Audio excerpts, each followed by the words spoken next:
السلام علیکم، welcome back to my YouTube channel random stories. کیسے ہیں آپ سب؟ امید کرتی ہوں خیریت سے ہوں گے۔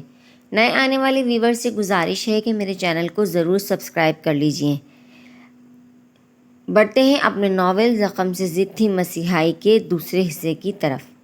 روحان جو اسی وقت واپس اپنے گھر لوٹ جانا چاہتا تھا، نہ صرف 3 گھنٹے تک خالہ کے پاس بیٹھا رہا، بلکہ جب وہاں سے اٹھا تو عمار ماموں کے بتائے ہوئے پتے کو لیے اجنبی شہر کی اجنبی راستوں کو کوستا ہوا رات کے 1 بجے اس فلیٹ پر پہنچ گیا تھا جہاں اس کی ماں نے اپنی تلخ زندگی کا کٹھن وقت گزارا تھا۔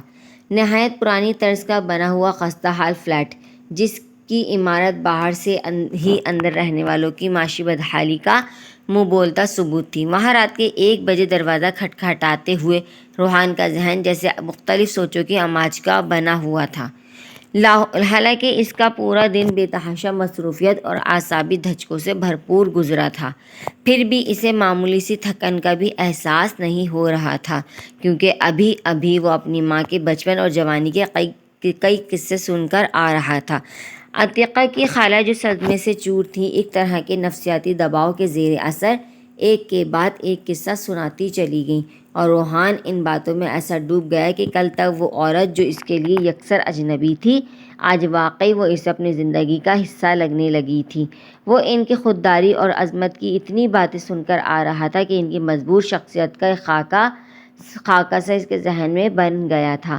وہ اس سے اپنے بہت قریب محسوس ہو رہی تھی، جیسے وہ ہمیشہ سے انہیں جانتا ہو، جیسے وہ ہمیشہ اس کے ساتھ رہی ہوں۔ دروازے پر دستک دینے کے بعد اسے کافی دیر تک انتظار کرنا پڑا، تب کہیں جا کر اسی لڑکے نے دروازہ کھولا جسے وہ پہلے ہی قبرستان میں دیکھ چکا تھا۔ وہ ابھی تک انہی کپڑوں میں ملبوس تھا، حالانکہ قبرستان میں وہ خاص کپڑے خاصے گرد آلود ہو گئے تھے۔ اسی کے بکھرے بال میں بھی ایسے خشک ہو رہے تھے جیسے ان میں ابھی ریت بھر گئی ہو۔ اتنے غیر متاثر کن حلیے کے باوجود اس کے چہرے میں بلا کی کشش تھی۔ اگر اسے ذرا سی معاشی خوشحالی اور ذہنی آسودگی میسر ہوتی تو وہ یقیناً بہت وجیح لگتا۔ اس وقت اس کا چہرہ بھی شام جتنا سرد اور سپاٹ نہیں لگ رہا تھا، کیونکہ اسے پہلی بار دیکھ کر بلکہ اس کی بے تاثر آواز سن کر روحان کو وہ جذبوں سے عاری شخص لگا تھا، مگر اس وقت اس کی سرخ ہوتی آنکھوں میں احساسات کا ایک طوفان مچل رہا تھا۔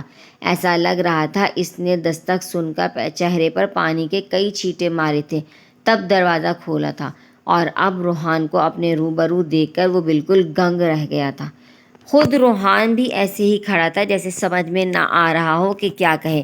کتنی دیر وہ دونوں اپنی اپنی جگہ ساکت کھڑے رہے۔ آخرکار روحان نے گلا کھنکارتے ہوئے دھیمی آواز میں پوچھا، کیا میں اندر آ سکتا ہوں؟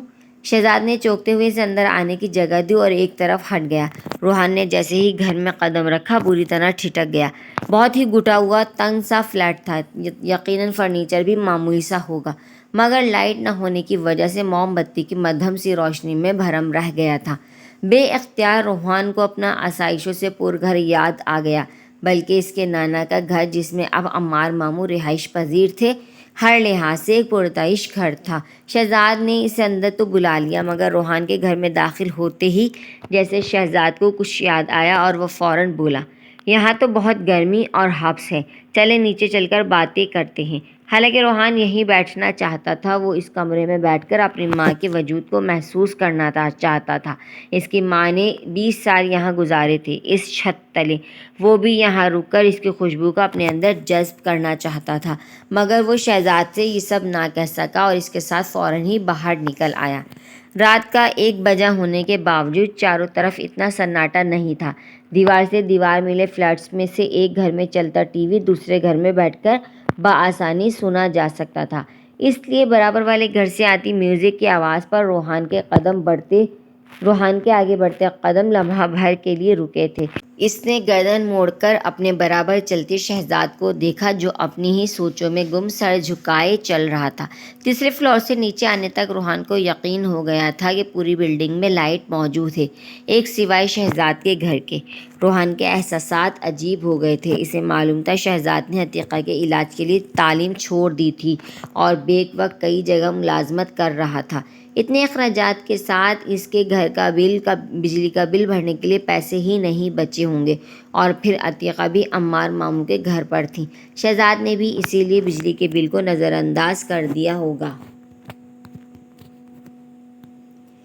آپ کو کچھ کہنا ہے یا صرف خاموش رہنے آئے ہیں؟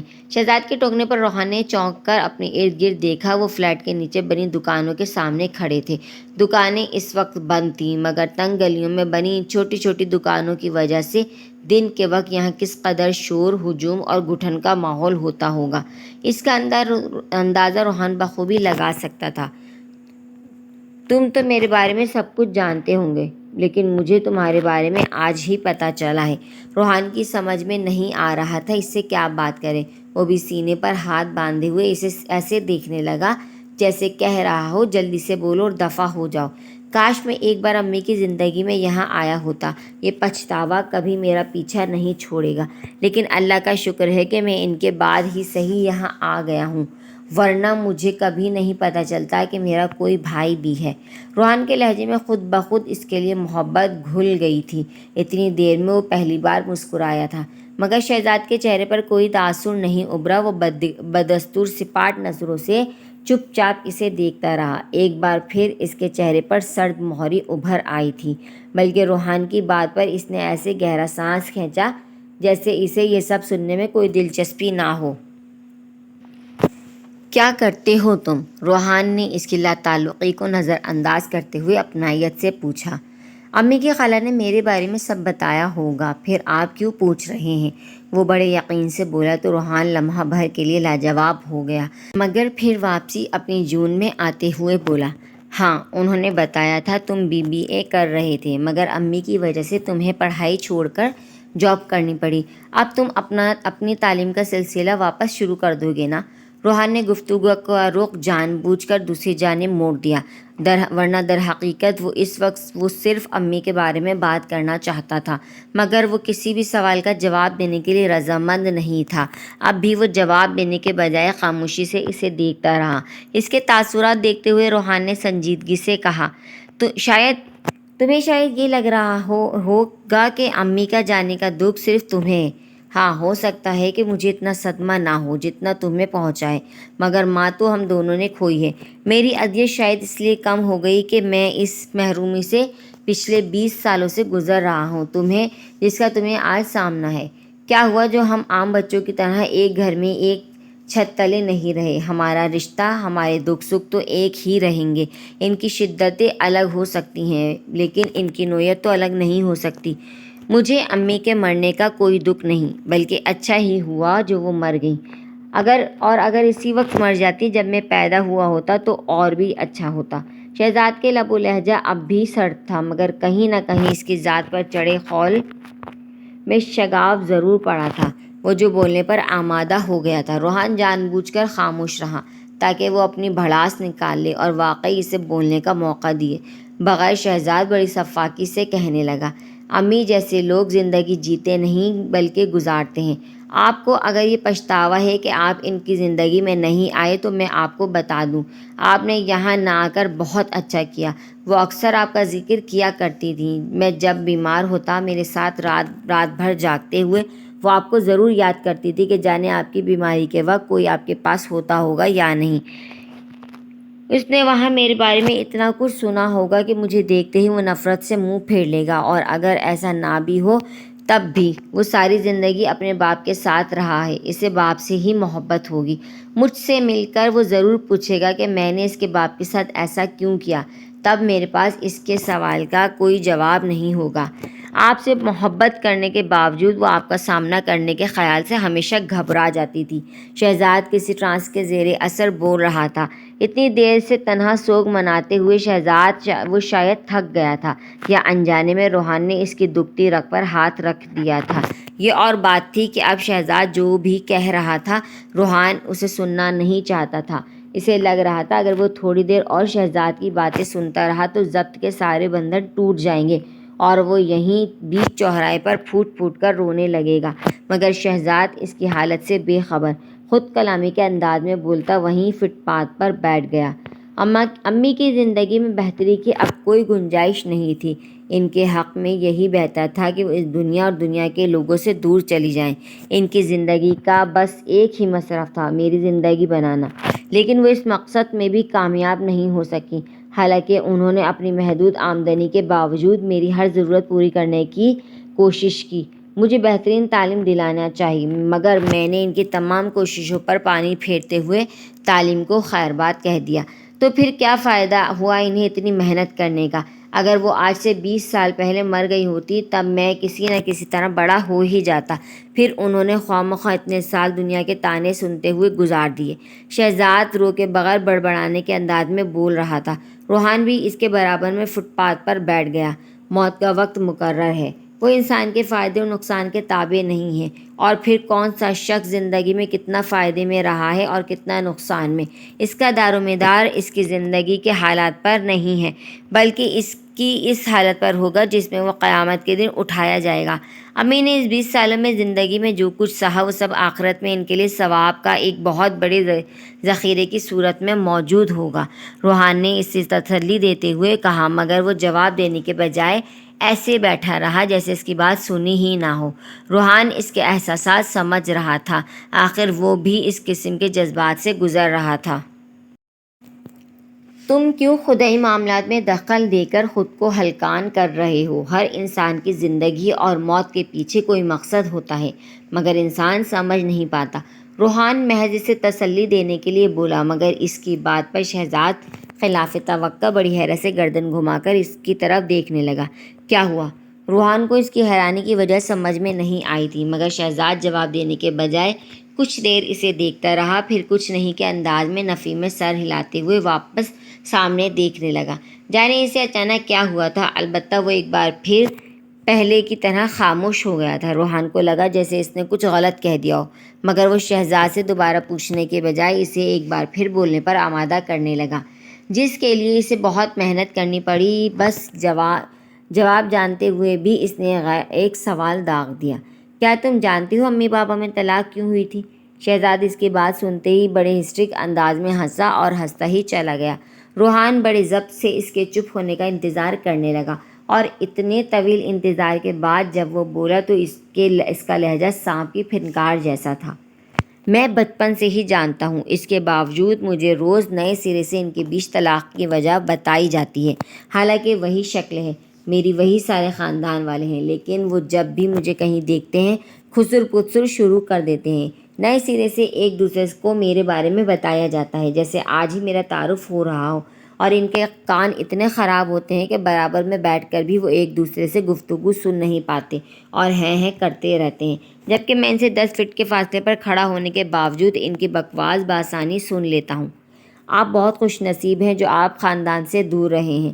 امی بتاتی تھیں ان کا سسرال بڑا مختصر تھا، اور ان میں بھی شاید کوئی اس سچائی سے واقف نہیں ہوگا کہ امی کی طلاق کیوں ہوئی تھی، تبھی آج تک آپ میرے وجود سے لا علم رہے، ورنہ انسان اگر کوئی تلخ حقیقت جاننا نہ بھی چاہے تب بھی اس کے ارد گرد کے لوگ نہ صرف چیخ چیخ کر سب بتا دیتے ہیں بلکہ بار بار طعنے دے کر یاد دہانی بھی کراتے رہتے ہیں، تاکہ بچہ بھلے ہی اپنے اسکول کا سبق بھول جائے مگر خود سے وابستہ تلخ سچائی فراموش نہ کر سکے۔ بس ایک امی کی خالہ کے دل میں کچھ خوف خدا موجود ہے جن سے آپ ابھی ابھی مل کر آ رہے ہیں۔ اگر ان کی جگہ کوئی اور ہوتا تو آپ اب تک امی کے ساتھ ہوئے سانحے کے بارے میں پوری تفصیل مرچ مسالے کے ساتھ جان گئے ہوتے، اور امی سے اتنے بدگمان ہو گئے ہوتے کہ مجھ سے ملے بغیر یہاں سے چلے جاتے۔ ایسا کبھی نہیں ہوتا۔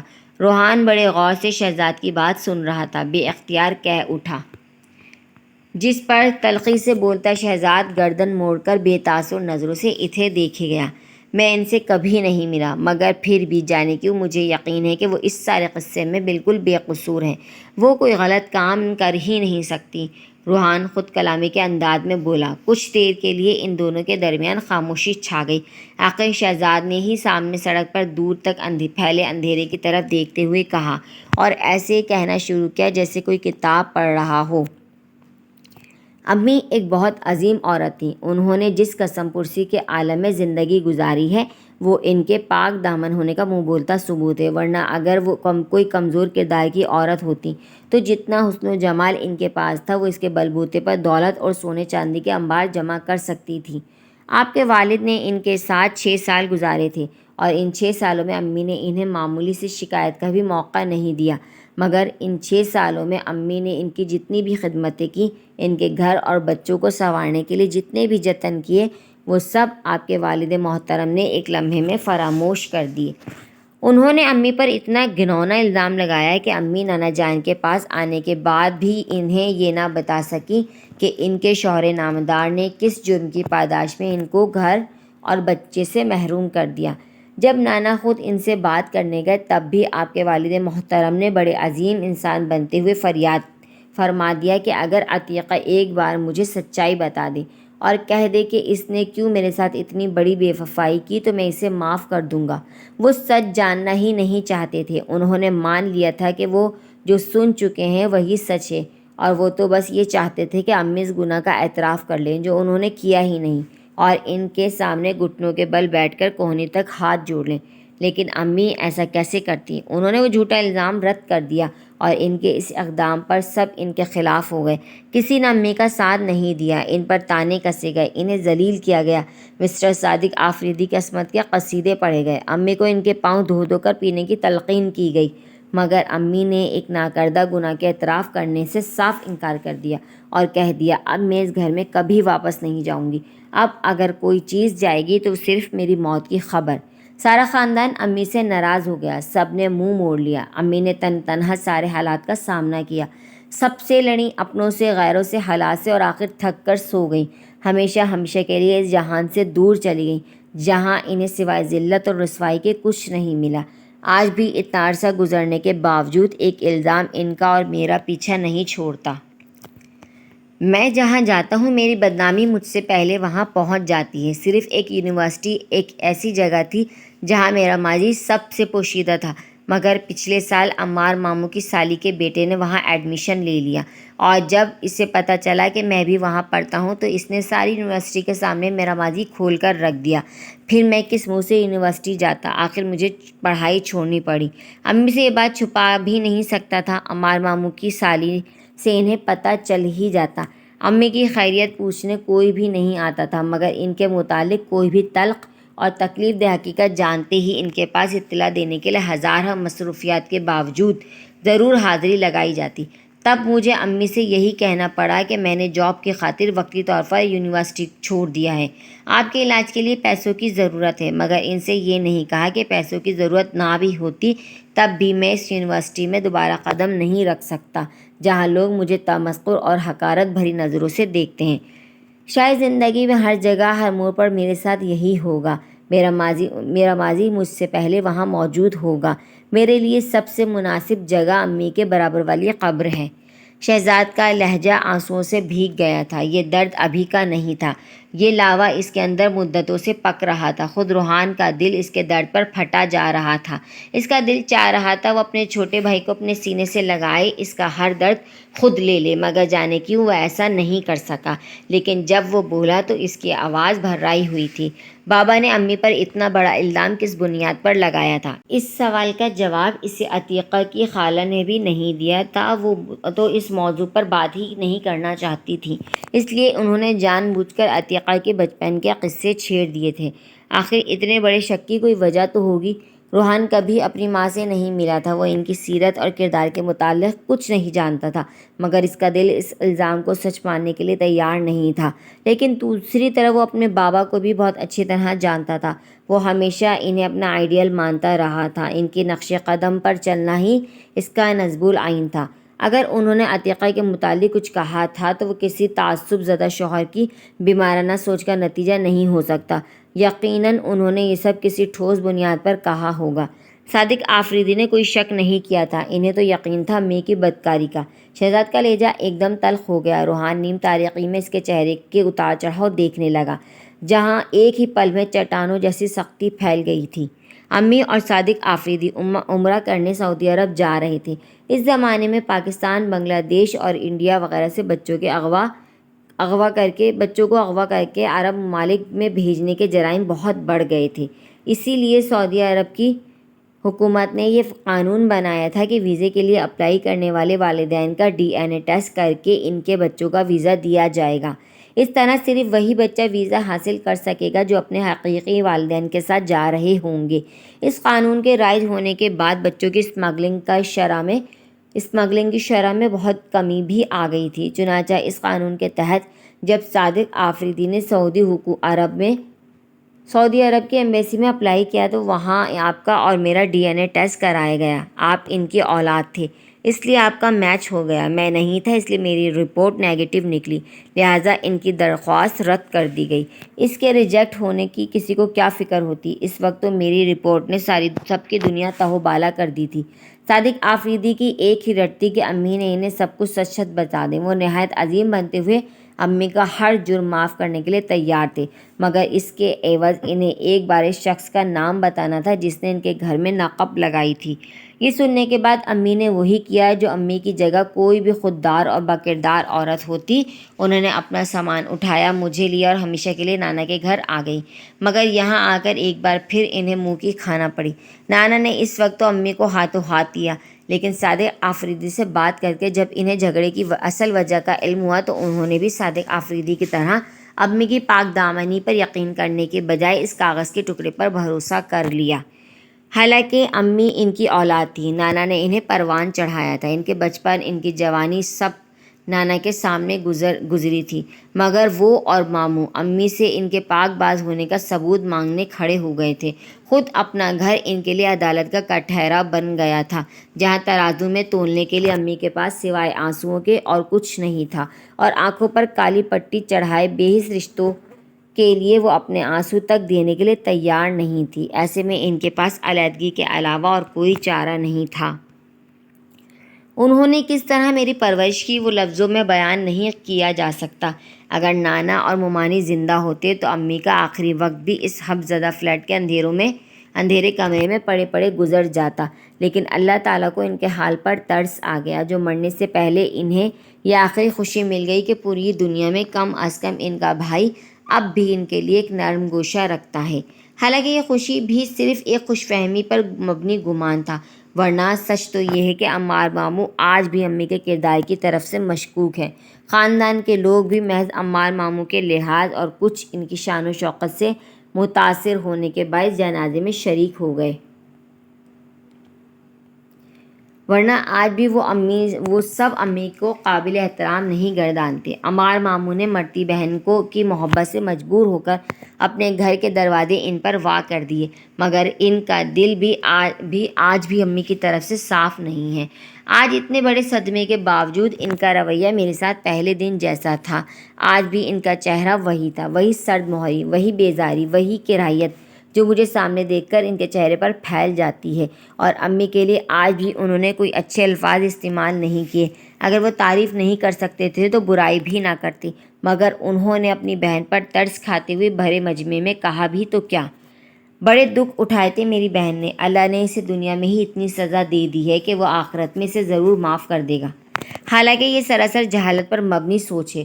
دنیا میں کسی کے کامیاب ہونے کا یہ مطلب ہرگز نہیں کہ اللہ اس سے بہت خوش ہے، اور نہ ہی کسی کے ناکام و نامراد ہونے کی وجہ اللہ تعالیٰ کا اس سے ناراض ہو کر اس پر غضب ڈھانا یا قہر توڑنا ہے۔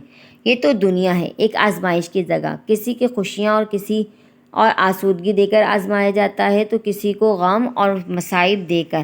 شہزاد کا بغیر رکے تسلسل سے بولنا اس کے شدید ذہنی اضطراب کی بھرپور عکاسی کر رہا تھا۔ روحان کا ہاتھ اس کے کندھے پر آ کر ٹھہر گیا تھا، مگر محبت بھرا یہ لمس اس کے زخموں کے لیے پھاہا بننے کے بجائے انہیں ادھیڑ گیا تھا۔ وہ رونا نہیں چاہتا تھا، مگر آنسو لہو بن کر اس کی آنکھوں سے ٹپک رہے تھے۔ خود روحان کی آنکھیں اشک بار ہو گئی تھیں۔ اگر اس کی جیب میں رکھا موبائل اچانک بجا نہیں ہوتا تو اس کی ہچکیاں بندھ جاتی، مگر گھنٹی کی آواز نے ان دونوں کو چونکا دیا۔ وہ ایک ہاتھ سے چہرہ صاف کرتے ہوئے دوسرے ہاتھ سے موبائل نکالنے لگا۔ اسکرین پر علیزہ کا نمبر دیکھ کر اس نے جیسے ہی موبائل آن کیا، دوسری طرف سے اس کی گھبرائی ہوئی آواز سنائی دی۔ روحان کہاں ہو تم کہہ رہے تھے رات تک واپس آ جاؤ گے۔ روحان اس کی بات پر چونک اٹھا۔ اس نے یہاں پہنچنے کے بعد علیزہ کو اپنی خیریت کی اطلاع دے دی تھی اور اسے بتا دیا تھا کہ وہ جنازے میں جا رہا ہے، وہ اسے فون نہ کرے، فارغ ہونے کے بعد وہ اسے خود کال کر لے گا، مگر وہ تو بالکل بھول ہی گیا۔ ہاں میں آج نہیں آ سکوں گا، شاید کل یا… روحان نے ایک نظر آنسو پوچھتے شہزاد پر ڈالی تو الفاظ جیسے منہ میں ہی رہ گئے۔ کیا وہ اس حالت میں سے چھوڑ کر جا سکتا تھا؟ اس نے کبھی اپنے نوکروں کے دکھ میں انہیں نہیں چھوڑا تھا اور ان کی ہر ممکن مدد کی تھی، تو کیا اپنے چھوٹے بھائی کو، وہ بھی اس بھائی کو، ایسے چھوڑ دے گا جس کا دنیا میں سوائے اس کی ماں کے اور کوئی نہیں تھا؟ اس کے بابا کے ایک دوست کی ڈیتھ ہو گئی تھی، ان کی جائیداد پر سارا خاندان قابض ہو گیا تھا اور ان کی بیٹی کو دودھ میں سے مکھی کی طرح نکال پھینکا تھا۔ روحان خود اس وقت کالج میں پڑھتا تھا، مگر وہ اس زیادتی پر بھڑک اٹھا تھا۔ اس نے بابا کو مجبور کیا تھا کہ ان کی بیٹی کی تمام تر ذمہ داری وہ اٹھا لیں، لیکن بابا ایک اکیلی لڑکی کو گھر میں رکھنے کے لیے کسی طور تیار نہیں تھے۔ ان کے اپنے گھر میں کوئی عورت نہیں تھی، وہ ایسا قدم کیسے اٹھا سکتے تھے؟ مگر روحان اس وقت اتنی باریکیاں نہیں سمجھ سکتا تھا۔ اس نے جب تک اس لڑکی کے لیے ایک محفوظ چھت مہیا نہیں کر دی، وہ سکون سے نہیں بیٹھا۔ تو کیا اب اپنے بھائی کو وہ ایسے ہی بے سہارا چھوڑ دیتا؟ وہ اپنی ماں کے لیے کچھ نہیں کر سکا، کبھی ان کے لیے کچھ کرنے کا اس نے سوچا تک نہیں۔ شاید اس کے لاشعور میں کہیں یقین پوشیدہ تھا کہ اس کی ماں اپنے والدین کے پاس اپنی زندگی میں مگن ہے۔ وہ اتنی خوش ہے کہ روحان کو بھی یاد نہیں کرتی، لیکن تصویر کا دوسرا رخ جو اس نے یہاں آ کر دیکھا تھا، وہ اسے شرمندگی کی اتھاہ گہرائیوں میں دھکیل گیا تھا۔ وہ اپنی ماں کی خدمت نہیں کر سکا، ان کی کوئی تکلیف دور نہیں کر سکا، مگر جس بچے کے لیے ماں نے اتنی مشقتیں اٹھائیں، اس بچے کو تو دنیا کے سرد و گرم سے محفوظ رکھ سکتا تھا۔ ابھی اس کی عمر ہی کیا تھی، ابھی تو اس کا تعلیمی سلسلہ بھی ختم نہیں ہوا تھا، اور وہ جس طرح کی ذہنی ابتری اور احساس کمتری میں مبتلا تھا، اسے مد نظر رکھتے ہوئے یہی امکان تھے کہ وہ اپنا تعلیمی سلسلہ دوبارہ کبھی شروع نہیں کرے گا۔ اس یونیورسٹی میں واپس جانا تو درکنار، وہ کسی بھی تعلیمی ادارے میں نہیں جائے گا۔ پھر اس کا مستقبل کیا ہوگا؟ ہیلو ریحان، تم سن رہے ہو نا؟ وہ واقعی سن نہیں رہا تھا۔ علیزہ کیا کہہ رہی تھی؟ اس کے سامنے صرف سوالیہ نشان گھوم رہے تھے۔ علیزہ، میں تمہیں بعد میں فون کرتا ہوں۔ اس نے فون بند کرنا چاہا کہ علیزہ بول پڑی، روحان تم ہوش میں تو ہو؟ میں تم سے کہہ رہی ہوں، میں نے بابا کو تمہاری مدر کے انتقال کے متعلق بتا دیا، اور وہ تم بس واپس آ جاؤ۔ علیزہ کے انداز پر روحان ٹھٹک گیا۔ کیا ہوا بابا کو؟ اس کے لہجے میں خدشات تیرنے لگے۔ شہزاد بھی گردن گھما کر اسے دیکھنے لگا۔ ابھی کچھ نہیں ہوا، وہ ٹھیک ہے، مگر تم یہاں موجود نہیں تھے تو مجھے انہیں بتانا پڑا، اور وہ تب سے کمرے میں بند ہیں۔ تمہارے نوکر نے کوئی 12 بجے کے قریب فون کر کے ہمیں بلوایا تھا کہ وہ کھانا کھا رہے ہیں، نہ ہی کمرے سے کوئی جواب دے رہے ہیں۔ ہم سب فوراً تمہارے گھر پہنچ گئے۔ بہت کوششوں کے بعد انہوں نے دروازہ کھولا اور چند لقمے لیے ہیں، مگر روحان تمہارا یہاں ہونا بہت ضروری ہے۔ تم پہلی فلائٹ سے واپس آ جاؤ، ویسے بھی تدفین تو ہو چکی ہے، تمہیں اب یہاں زیادہ ضرورت ہے، تمہاری اب یہاں زیادہ ضرورت ہے۔ علیزہ کی بات پر وہ خاموشی سے شہزاد کو دیکھنے لگا۔ وہ علیزہ کی پریشانی کی وجہ بخوبی سمجھ گیا تھا۔ جس بیوی کو صادق آفریدی نے اتنے سال پہلے چھوڑ دیا تھا، اس کی موت پر ان کا اتنا شدید رد عمل اسے پریشان کر گیا تھا۔ خود روحان کا دل بھر آیا تھا۔ اتنا عرصہ گزرنے کے بعد بھی عتیقہ کی موت انہیں جھنجھوڑ گئی تھی۔ اگر یہ رشتہ اتنا مضبوط تھا تو اتنا کمزور کیوں پڑ گیا؟ اگر 6 سالہ ازواجی زندگی اتنی گہری تھی تو یہ دورانیہ صرف 6 سال پر محیط کیوں رہا؟ ٹھیک ہے، میں آ رہا ہوں، تم تب تک بابا کے پاس ہی رہنا۔ روحان نے اللہ حافظ کہہ کر کال بند کر دی اور شہزاد کی طرف دیکھنے لگا جو اسے ہی دیکھ رہا تھا۔ روحان انتظار کرنے لگا کہ اب وہ کچھ کہے گا، اس کے بابا کے متعلق یا اس کے جانے کی بابت، لیکن وہ خاموش ہی رہا۔ یہ اور بات تھی کہ اس کے چہرے پر ایک محسوس کی جانے والی بے چینی پھیلی تھی۔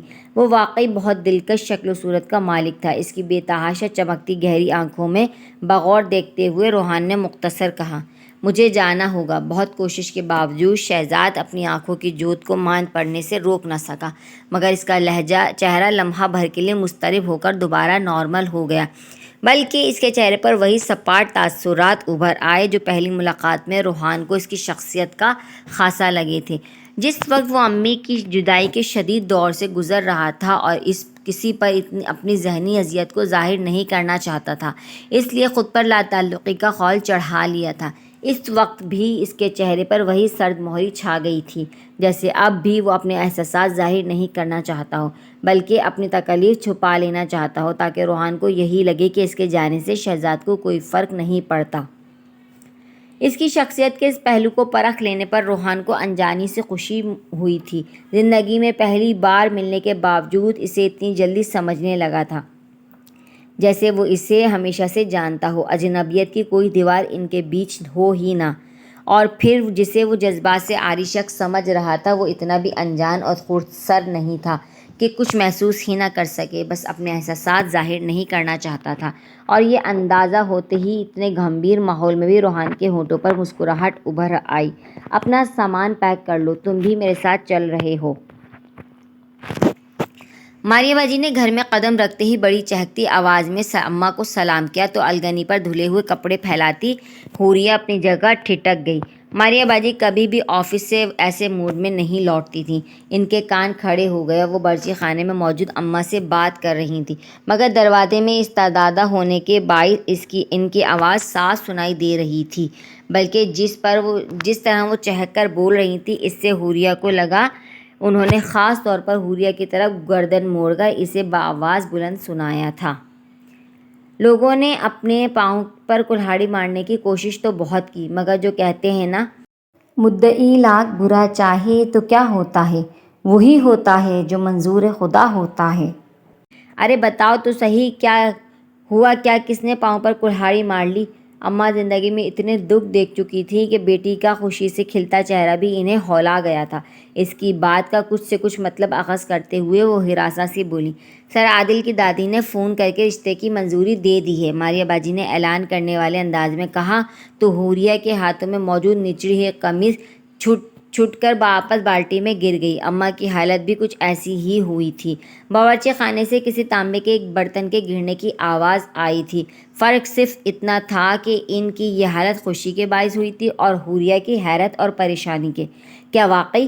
اماں نے کانپتی آواز میں پوچھا، مگر ماریہ باجی نے جانے کیا جواب دیا حوریہ سن نہیں سکی۔ اسے اپنے چاروں طرف سائیں سنائی دے رہی تھی۔ تبھی اپنے ہاتھوں پر اسے ماریہ باجی کا لمس محسوس ہوا۔ اس سے پہلے کہ وہ کچھ سمجھتی انہوں نے اس کے دونوں ہاتھ پکڑ کر اسے صحن کے بیچوں بیچ گھسیٹ لیا اور اسے دائرے کی صورت میں گھمانے لگیں۔ حوریہ اس افتاد پر کوئی احتجاج بھی نہ کر سکی کیونکہ ماریہ باجی اس وقت کچھ سننے کے لیے تیار نہیں تھی۔ وہ زور زور سے شادی بیاہ کے گیت گانے میں مشغول ہو گئی تھیں۔ زندگی میں پہلی بار گول گول چکر کھاتے ہوئے اسے ڈر لگ رہا تھا کہ کہیں وہ گر نہ جائے، ورنہ بچپن سے آج تک اپنی بہنوں کے ساتھ کھیلتے ہوئے اسے کبھی چوٹ لگنے کا خوف نہیں ہوتا تھا، کیونکہ تب اسے یقین ہوتا تھا کہ اس کی بہنیں اسے گرنے نہیں دیں گی۔ اگر وہ لڑکھڑائے گی بھی تو کوئی نہ کوئی اسے فوراً تھام لے گا۔ کراچی سے لاہور جاتے وقت روحان کا ذہن سن تھا، واپسی پر وہ اتنا ہی منتشر ہو رہا تھا۔ پے در پے اتنے انکشافات ہوئے تھے کہ تانے بانے بنتا ان کا سرا تلاش کرنے میں غرق ہو گیا تھا، مگر ڈور سلجھنے کی بجائے الجھتی ہی جا رہی تھی۔ اب تک اس کی زندگی میں صرف ایک خلا تھا کہ اس نے اپنی ساری زندگی اپنی ماں کی محبت اور آغوش کے بغیر گزار دی، مگر اب اپنی ماں کی رسوائی اور دربدری کا دکھ ہر احساس پر حاوی ہو گیا تھا، بلکہ ہر گزرتا لمحہ اس اذیت کو دگنا کر رہا تھا۔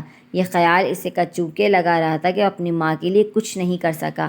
اس کی ماں نے ساری زندگی اس کی یاد میں تڑپتے ہوئے گزار دی اور وہ اسے ایک بار فون تک نہیں کر سکا۔ وہ ہمیشہ اپنی ماں سے دل ہی دل میں یہ سوچ کر خفا رہا تھا کہ اس کی ماں کو اس سے محبت نہیں، جو اس نے کبھی اس سے ملنے کی کوشش نہیں کی، مگر کبھی اسے یہ خیال نہیں آیا کہ اس کی کوئی مجبوری بھی ہو سکتی ہے۔ لاہور کون سا قریب تھا؟ ہو سکتا ہے ان کے مالی حالات اسے اتنا خرچہ کرنے کی اجازت نہ دیتے ہیں، اور پھر جس گھر سے ہمیشہ کے لیے رشتہ ٹوٹ گیا ہو وہ اس گھر کی دہلیز پر کیسے آ سکتی تھی؟ بجائے ان کا انتظار کرنے کے اسے ہوش سنبھالتے ہی خود ان سے ملنے چلے جانا چاہیے تھا، مگر وہ تو جیسے کسی حسین اتفاق کے انتظار میں ہاتھ پر ہاتھ رکھ کے بیٹھا رہا، جیسے وقت خود ہی اس کی جھولی میں کوئی ایسا لمحہ ڈال دے گا جب وہ اپنی ماں کے ساتھ روبرو ہوگا۔ جتنا وہ سوچ رہا تھا اس کا پچھتاوا اتنا ہی بڑھ رہا تھا، اور جتنا اس کا پچھتاوا بڑھ رہا تھا اتنا ہی اس کا ارادہ مضبوط ہو رہا تھا کہ شہزاد کو کبھی تنہا نہ چھوڑنے کا۔ اس نے اپنی ماں کے لیے کچھ نہیں کیا، مگر ان کی اولاد کو زمانے کی ٹھوکروں میں چھوڑنے کے لیے ہرگز تیار نہیں تھا۔ حالانکہ اسے شہزاد سے امید نہیں تھی کہ وہ اس کے ساتھ چلنے کے لیے تیار ہوگا، مگر وہ اسے اکیلا چھوڑ کے جانے کے حق میں بھی نہیں تھا۔ جس لڑکے کی معاشی حالات ٹھیک نہ ہو، تعلیم جس نے چھوڑ دی ہو، کوئی دکھ سکھ کہنے والا نہ ہو، اسے ان حالات میں تنہا چھوڑ دینا اسے تباہی کے راستے پر دھکیل دینے کے مترادف تھا۔ روحان نے سوچ لیا تھا کہ اگر شہزاد کراچی جانے کے لیے تیار نہ ہوا، تب بھی وہ اسے مالی طور پر سپورٹ کرنے کے ساتھ اسے تعلیم کا سلسلہ دوبارہ شروع کرنے پر مجبور کرے گا۔ حالانکہ وہ اسے بالکل تنہا چھوڑ جانے کے حق میں نہیں تھا، مگر ظاہر ہے وہ اسے ساتھ چلنے پر زبردستی راضی نہیں کر سکتا تھا۔ مگر اس وقت روحان کو خوشگوار حیرت ہوئی جب شہزاد معمولی سے انکار کے بعد اس کے ساتھ چلنے کے لیے رضامند ہو گیا۔ حالانکہ پہلے اس نے سنتے ہی کہا تھا، میں کیا کروں گا وہاں جا کر؟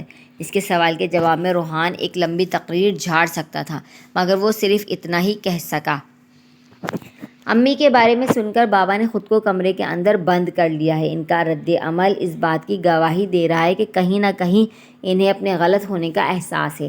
جس طرح امی کبھی میرے پاس آنے کی ہمت نہ چکا سکی، ہو سکتا ہے وہ بھی تم سے نظر ملانے کی جرات نہ رکھتی ہوں۔ کیا تم پہل کر کے انہیں ایک موقع نہیں دے سکتے؟ بھلے ہی انہیں معاف نہیں کرنا، لیکن ایک بار سن تو لو وہ کیا کہنا چاہتے ہیں۔ جس طرح آج میرے دل میں یہ پچھتاوا ہے کہ کاش میں ایک بار اپنی ماں کی زندگی میں ان کے پاس آ گیا ہوتا، ایسا ہی ایک پچھتاوا تمہارے اندر بھی پیدا ہو سکتا ہے۔ کہنے کو تو روحان نے کہہ دیا تھا، مگر اسے بابا کی طرف سے شہزاد کے لیے کسی خصوصی پروٹوکول کی امید نہیں تھی، بلکہ اسے تو اب بھی یہی لگ رہا تھا کہ شہزاد انکار کر دے گا۔ مگر اس نے بڑی لاپرواہی سے کندھے اچکاتے ہوئے کہا، ٹھیک ہے، ایک بار چل کر دیکھنے میں کیا حرج ہے۔ اس کا انداز اس کے جلد واپس لوٹ آنے کی چغلی کھا رہا تھا، مگر روحان کے لیے یہی بہت تھا کہ وہ اس کے ساتھ چلنے کے لیے رضامند ہو گیا۔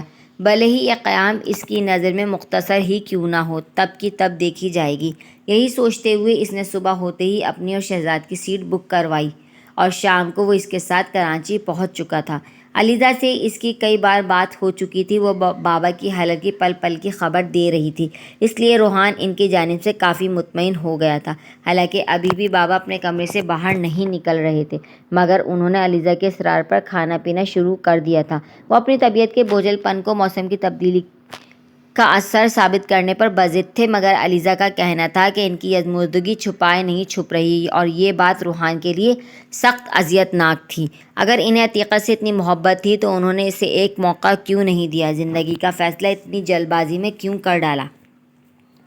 پہلے اس کا ارادہ بابا سے اس موضوع پر تفصیل سے بات کرنے کا تھا، مگر ان کی حالت کے پیش نظر اس نے باز پرس کرنے کا فیصلہ ملتوی کر دیا، بلکہ اس نے تہیہ کر لیا تھا کہ ان کے ماضی کے متعلق کوئی سوال نہیں کرے گا۔ سارے راستے اس نے شہزاد سے کوئی خاص بات نہیں کی۔ خود شہزاد بھی بہت چپ تھا، شاید وہ فطرتاً کم گو تھا۔ روحان سے اتنی ساری باتیں اس نے وقتی صدمے کے زیر اثر کہہ دی تھیں، لیکن لہذا غبار نکل جانے کے بعد وہ دوبارہ اپنے خول میں بند ہو گیا تھا، یا شاید روحان کو سامنے دیکھ کر کچھ دیر کے لیے وہ اپنی ماں سے جدائی کا غم بھول کر صرف اس کے ساتھ ہوئے ظلم کو محسوس کر کے تڑپ اٹھا تھا، اس لیے ایک بار گلے شکوے کر کے وہ اس اداس کیفیت میں لوٹ گیا۔ اس کا یہ جمود تب ٹوٹا جب ڈرائیور نے گاڑی ان کے گھر کے پورچ میں لا کھڑی کی۔ اترو، شہزاد گھر آ گیا ہے۔ اسے سوچوں میں گم دیکھ کر روحان کو اسے ٹوکنا پڑا، تب شہزاد چونکتا ہوا اپنی طرف کا دروازہ کھول کر گاڑی سے اتر گیا، مگر گھر پر نظر پڑتے ہی وہ جہاں تھا وہیں رک گیا۔ اس کے چہرے پر حیرانی پھیلتی دیکھ کر روحان نے بھی اس کی نظروں کے تعاقب میں دیکھا تو سامنے اپنی شاندار کوٹھی کے سوا کچھ نظر نہ آیا۔ کیا ہوا شہزاد؟ روحان نے پوچھا۔ یہ ہے آپ کا گھر، جہاں کسی زمانے میں امی رہتی تھی؟ شہزاد کا لہجہ بے یقینی سے پر تھا۔ ہاں، کیوں، کیا ہوا؟ اس کی حیرت کی وجہ روحان سمجھنے سے قاصر تھا، جبکہ شہزاد جواب دینے کے بجائے بے یقینی سے اس گھر کو دیکھتا رہا۔ اچانک روحان کو امی اور شہزاد کا وہ گھٹا ہوا چھوٹا سا فلیٹ یاد آ گیا۔ جب وہ اس بلڈنگ میں داخل ہوا تھا تب اس کے احساسات بھی کچھ ایسے ہی ہو گئے تھے، حیرت اور بے یقینی سے بھرپور۔ تب وہ بھی یہی سوچ رہا تھا کہ اس کی ماں نے یہاں اپنی زندگی گزار دی، اس گھٹن زدہ ماحول میں، اور اب شہزاد بھی ایسی کسی سوچ کے زیر اثر تھا کہ اس کی ماں نے زندگی کا اتنا وقت ایک بہترین، شاندار اور آسائشوں سے پر گھر میں گزارا تھا۔ شہزاد نے تو آنکھ کھولتے ہی غربت اور افلاس کے اژدہاؤں کو اپنے سامنے منہ کھولتے دیکھا تھا، اور وہ کسی حد تک ان تکلیفوں کو جھیلنے کا عادی بھی رہا تھا، مگر عتیقہ کے لیے ایک نہایت پرتعیش زندگی گزارنے کے بعد وہ وقت کسی پلصراط کی مانند ہوگا۔ یقیناً اس وقت شہزاد کے ذہن میں وہ سارے منظر گھوم رہے ہوں گے جب اس کی ماں مشینوں کے اس دور میں ہر کام ہاتھ سے کرتی ہوگی۔ اس کی زندگی میں ذہنی آرام، جسمانی آرام اور جذباتی سہارا کچھ بھی نہیں تھا۔ ایک رات اور دن کے کچھ گھنٹے اس گھر میں گزارنے کے بعد روحان بغیر کہے بغیر سنے ان کی محرومیوں سے بھری اور آسودگی سے خالی زندگی کو بڑے قریب سے دیکھ اور سمجھ آیا تھا۔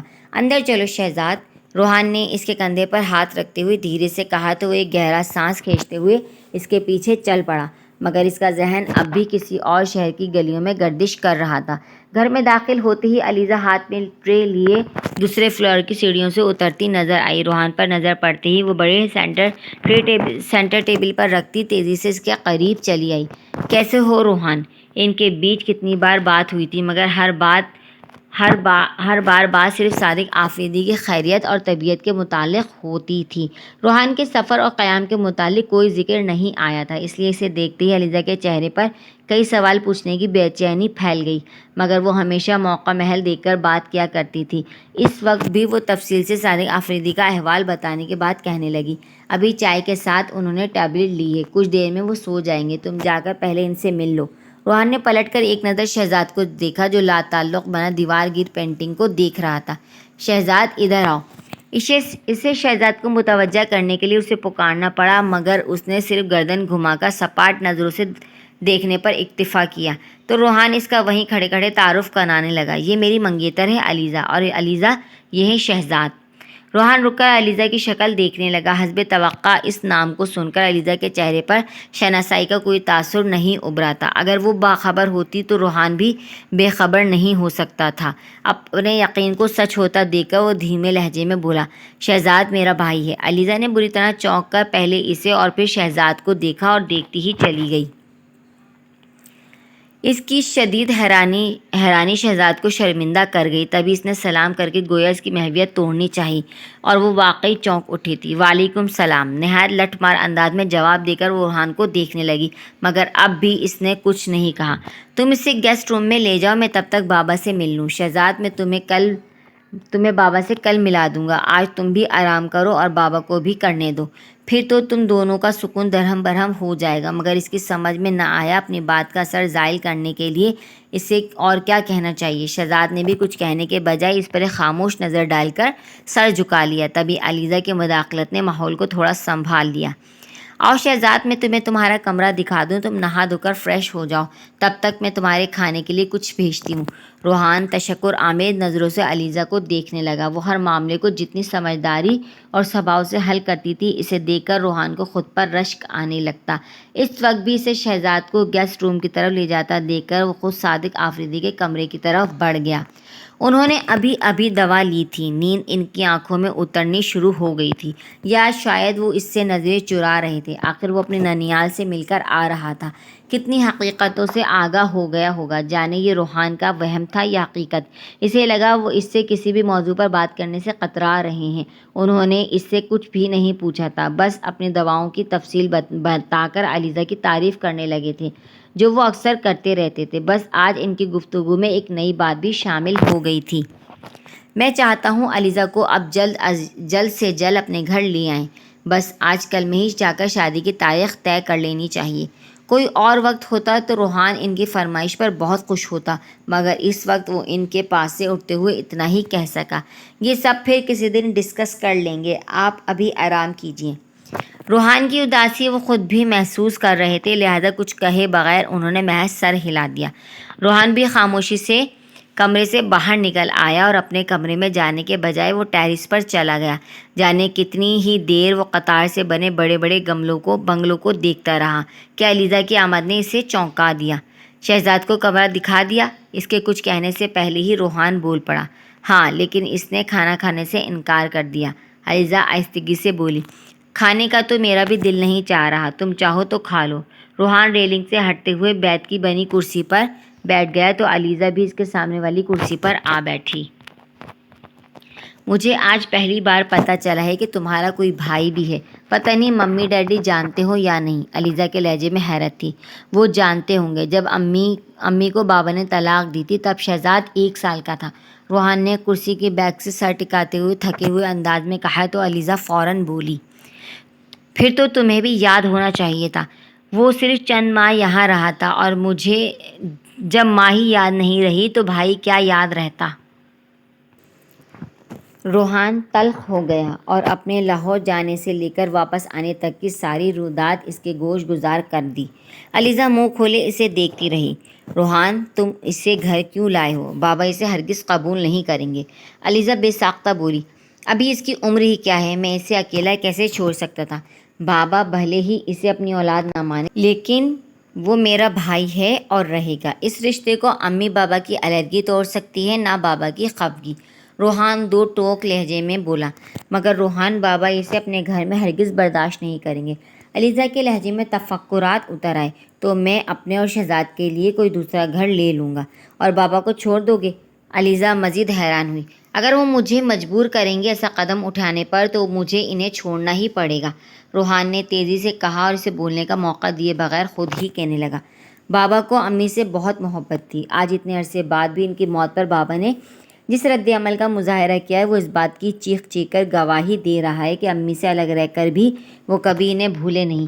کہیں نہ کہیں ان کے اندر پچھتاوا ضرور ہوگا۔ انہوں نے ایک بے جا بات کو بنیاد بنا کر اپنے ہنستے بستے گھر میں آگ لگا لی۔ وہ چاہتے تھے امی ان کے سامنے اپنا گناہ قبول کر لیں، لیکن امی نے ایسا نہیں کیا، اور وہ کرتی بھی کیوں؟ بابا کو ان پر بھروسہ کرنا چاہیے تھا جیسے مجھے، حالانکہ میں ان سے کبھی نہیں ملا، کبھی انہیں دیکھا نہیں، مگر شہزاد کو دیکھتے ہی میرے دل نے گواہی دے دی کہ میری ماں ایسی نہیں ہو سکتی۔ بابا نے ان کے ساتھ بڑی ناانصافی کی، مگر میں انہیں شہزاد کے ساتھ ظلم نہیں کرنے دوں گا۔ انہیں شہزاد کو اپنانا ہوگا، اس کے ماتھے پر لگا بدنما داغ دھونا ہوگا۔ روحان کچھ غصے میں آتے ہوئے اپنی جگہ سے کھڑا ہو گیا تو علیزہ بھی اس کے ساتھ اٹھ کھڑی ہوئی، مگر روحان بابا نے کسی شک کی بنیاد پر انہیں گھر سے نہیں نکالا تھا۔ جب ڈی این اے رپورٹ نے یہ ظاہر کر دیا کہ شہزاد ان کا بیٹا نہیں ہے تو بیوی سے چاہے کتنی ہی محبت کیوں نہ ہو، اس سے محسوس ہونے والی نفرت بھی بالکل فطری ہے۔ انہوں نے وہی کیا جو ان حالات میں کوئی بھی مرد کرتا۔ اگر خدا نخواستہ کل کو ہم دونوں کے بیچ ایسی صورتحال پیدا ہو جائے تو؟ روحان نے اس کی آنکھوں میں دیکھتے ہوئے اچانک بڑی سنجیدگی سے پوچھا تو علیزہ سٹپٹا گئی۔ یہ تم کیا کہہ رہے ہو روحان؟ علیزہ سے جیسے کوئی جواب نہیں بن رہا تھا۔ روحان کچھ دیر بغور اسے دیکھتا رہا، پھر ایک ایک لفظ پر زور دیتے ہوئے بولا، وہ ڈی این اے ٹیسٹ ایک انسانوں کا کرایا ٹیسٹ ہی تھا، کوئی فرمان الہی تو نہیں تھا جس میں غلطی کی کوئی گنجائش نہ ہو۔ اتنے لوگ ویزے کے لیے اپلائی کرتے ہیں، رپورٹس ادھر ادھر بھی ہو سکتی ہیں، سیمپلز چینج بھی ہو سکتے ہیں، ایمبیسی کے عملے سے غلطی بھی ہو سکتی ہے۔ دوسروں پر بھروسہ کرنے کے بجائے اپنوں پر یقین ہونا چاہیے۔ اگر خدا نخواستہ ہمارے بیچ کبھی ایسا ہو تو میرا یقین تم پر سے کبھی کم نہیں ہوگا۔ روحان کی بات علیزہ کے دل کی گہرائیوں میں اترتی چلی گئی۔ کتنی دیر کے لیے وہ کچھ بولنے کے قابل نہیں رہی۔ آخر بہت دیر بعد اس نے دھیرے سے کہا، شاید ان کے رشتے میں اتنی گہرائی نہیں تھی جتنے ہماری رشتے میں ہے۔ روحان سر جھٹکتے ہوئے ایسے دوسری طرف دیکھنے لگا جیسے اس سے متفق نہ ہو۔ انہیں کم از کم ایک بار پھر ٹیسٹ کرا کے رپورٹ کی تصدیق کرنی چاہیے تھی۔ بابا نے بڑی جلد بازی میں اور بڑے جذباتی انداز میں اس معاملے کو ہینڈل کیا تھا، جس کا خمیازہ ہم سب کو بھگتنا پڑا، لیکن اب میں ان کی غلطیوں کو سدھاروں گا۔ میں شہزاد کو وہ سب دوں گا جس کا وہ حقدار ہے۔ بابا نے کبھی میری کسی بات کو رد نہیں کیا، وہ شہزاد کو اس کی خاطر نہ صحیح میری خاطر ضرور قبول کر لیں گے۔ روحان کے لہجے میں ایک عزم تھا۔ علیزہ اسے حیرانی سے دیکھنے کے باوجود فوراً بولی، انشاءاللہ۔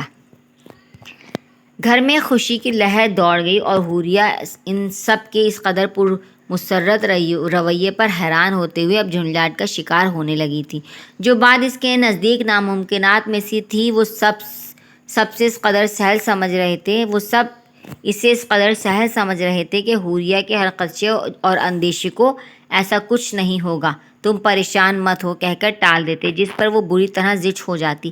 آخر انہیں اتنا یقین کیوں تھا کہ ایسا کچھ نہیں ہوگا، اور آخر وہ پریشان کیوں نہ ہو؟